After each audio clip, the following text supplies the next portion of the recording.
The next article I wanted to look at is titled Jehovah's Witnesses Will Finally Join Australia's Program for Sex Abuse Victims. Absolutely no chance that this is getting monetized, so I'm not even going to bother, but this is important information that needs to get out, so I'm going to talk about it, whether it's monetized or not. This is by Hemant Mehta on the Friendly Atheist website. The Jehovah's Witnesses will finally join an Australian program meant to make amends for child sexual abuse, but only because they would have lost their tax-exempt status if they didn't. They may not care about the children, but they care about their bank account, apparently. Here's the backstory. In 2013, the Australian government set up the Royal Commission into Institutional Responses to CSA, child sexual abuse, to look into the very serious issue. Rabbis were implicated alongside Catholic priests. Secular organizations weren't immune from wrongdoing. One of the recommendations from that commission was the creation of the National Redress Scheme, a formal way to literally pay back victims of CSA for all they had suffered. It's not a perfect system by any means. Could anything be? But the idea behind it was that the victims could fill out paperwork explaining what they went through. Officials would calculate what that trauma is worth, and victims would receive a check. Among the many criticisms was that the NRS, National Redress Scheme, pushed a hierarchy of abuse. Penetration was deemed more damaging than any other kind of abuse, for example. That's discussion for another thread. In order to receive any payment, though, the guilty organizations had to agree to be part of the NRS system, like the National Redress Scheme. Those that refused to join were always going to be named and shamed. Even more, the government said that groups that chose not to join would no longer be eligible for any kind of federal funding and could even lose their nonprofit status. It was a pretty big deal when this all came out, when this took place, and when the scheme was created and everything. It was a big fucking deal. And Jehovah's Witnesses, I remember when this was happening, they fought it tooth and nail.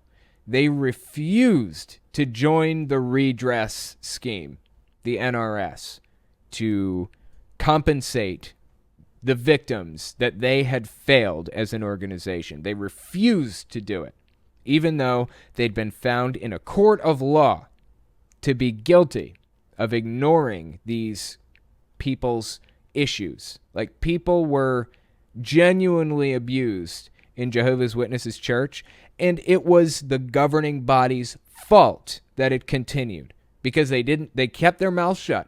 They made it easy for abusers to take advantage of the system and continue abusing, to continue offending. They made it possible for them to continue without legal consequences. They refused to call the police. They wanted to keep it in-house. They disfellowshipped people where it was necessary, and that was about it. And they allowed them to get reinstated later on. Never told the police shit about it. You're supposed to call the police if that shit's happening. They wanted to handle it in-house, and guess what? That makes the governing body guilty. It was their fault that people were abused. It's on their consciences. So Australia saw that. They recognized it. They know it was the governing body's fault. They held hearings on it and proved it and told them, if you don't join this redress scheme that we have set up to pay back the victims that you wronged, then we're going to name you and shame you, and you're going to lose tax-exempt status. And that's really going to fuck them over. Well, guess what? Jehovah's Witnesses called the bluff to the bitter end. They refused to join, up to the point that it was decided they were going to lose tax-exempt status. From my understanding, that's the last news I heard.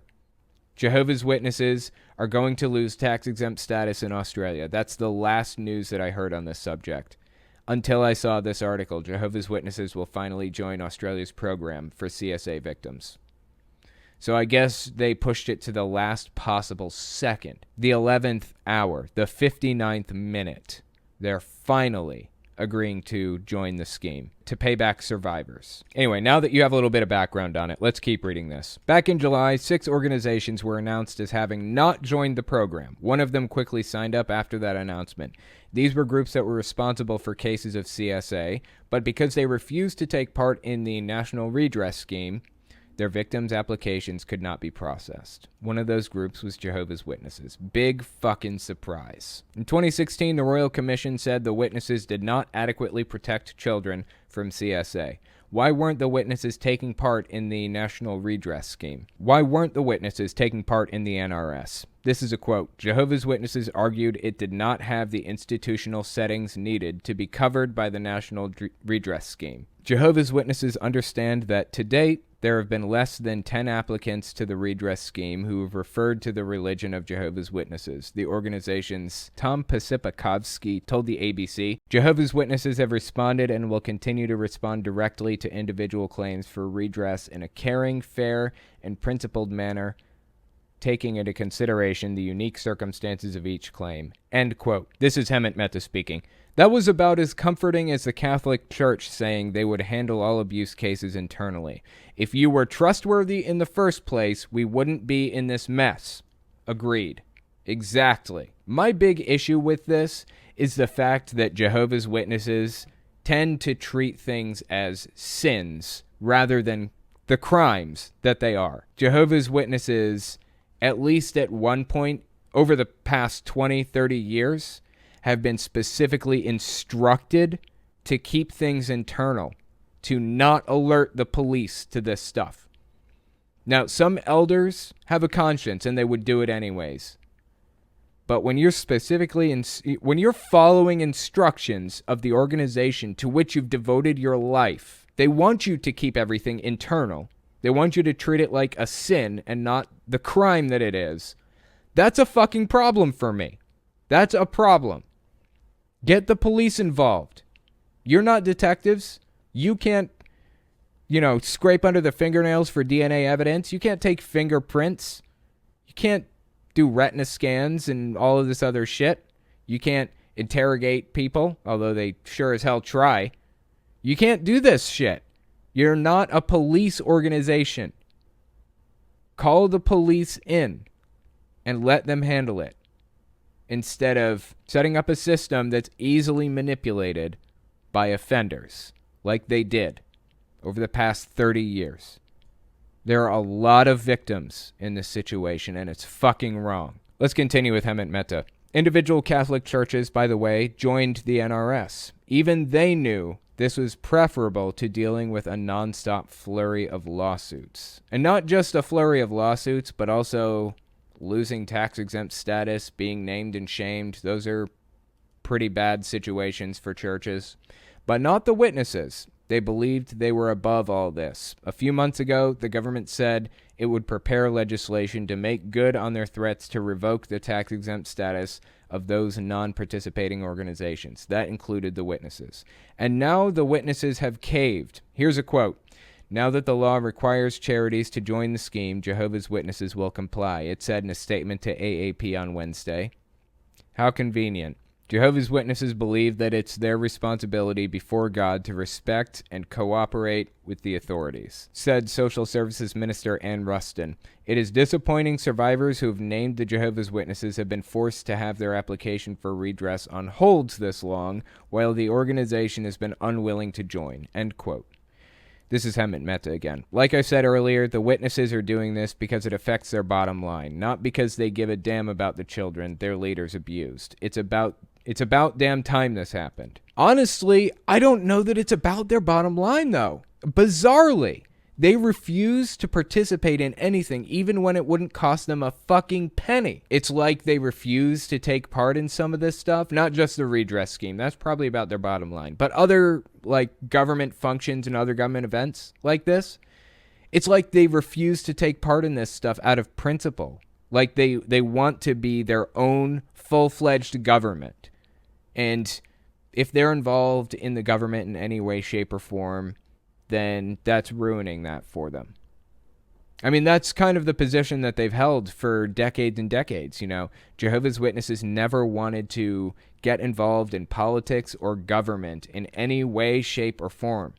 They believe that they are a distinct, discrete government, and when Armageddon comes and, the war is being fought and everything falls, Jehovah's Witnesses, the organization, is going to step up and act as the government for the people underneath, for the members of the organization.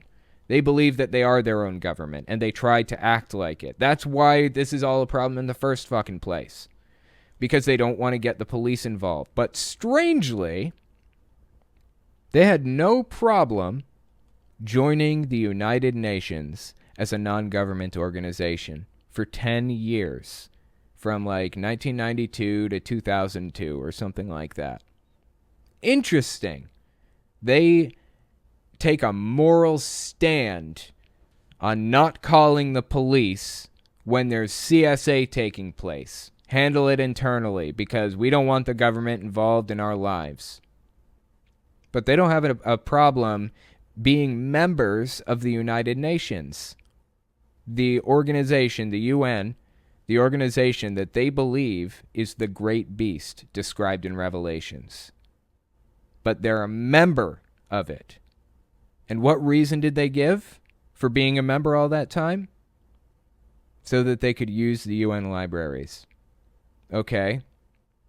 I guess that's a fair enough reason, so you can use their library. Except there were depositories within a few miles of the actual UN library that they were trying to access that had all the same materials. So that's not a good reason. That doesn't pass the sniff test to me. Does not check out. Why are they refusing to call the police and involve them in CSA cases, but have no issue being a member of the great beast from Revelations? Because they're fucking hypocrites. That's why. They're fucking hypocrites. And I'm glad that they're finally starting to face consequences for their actions.